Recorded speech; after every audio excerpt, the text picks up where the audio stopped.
you know, it's a voice that Americans want to hear. Christopher, how do you feel about this one?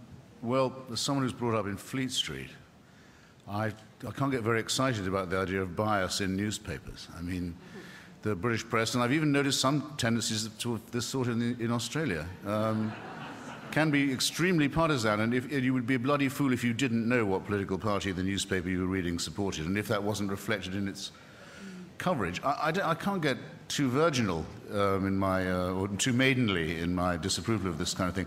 What does give me diarrhea, I mean quite acute diarrhea, are the people who say that they are themselves the guardians of objectivity and that can't be challenged. The New York Times every morning has on its front page a thing that says all the news that's fit to print. If that doesn't make you barf, what will? Now, Edward J. Epstein once wrote a very good book on the origins of the American networks. He did big interviews about all the people who ran them. And it was all complete. He hadn't got a title. And he went to do one final interview with the head of NBC, who said, well, Mr. Epstein, some people report the news from one person's point of view. Others report the news from another person's point of view. We report the news from nobody's point of view. So he had a title. He called the book News from Nowhere. It's that kind of bogus objectivity and neutrality that's to be watched out for. People who let you know where they're coming from are fine by me. Okay, so the heavens have opened above us. People are walking outside us. Perhaps that's a good time for one last question.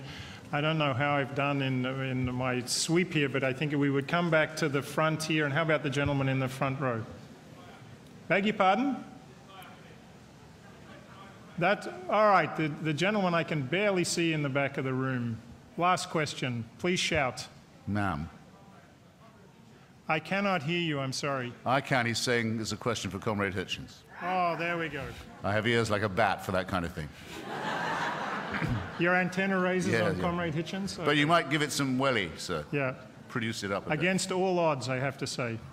Before I ask my question, Comrade, could you hang around for 5 to get me to sign a couple of books? Oh, I'm supposed to say, I think there are lots and lots of book signing opportunities for you all outside, presided over by Glebe Books. And also, I want to publicly thank Comrade Hitchens for his... Comrade Hitchens has been publicly thanked. I don't think that sounds like a question to me. Is there a question? How about right here? No, it means there's a but coming. I have a question.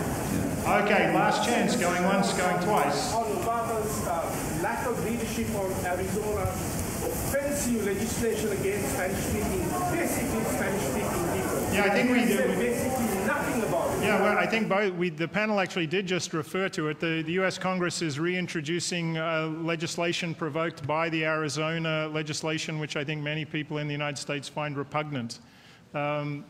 Is that it? Yeah. We're going once? Yeah, now we'll be nice only to people with receipts. We're going twice? The pro bono bit is over. Thanks for coming. Bye. Gotta go. No, that's it? All right, we're out. I didn't get to end the session. Thank you all. Thank our panelists. Thank you so much for being in the audience.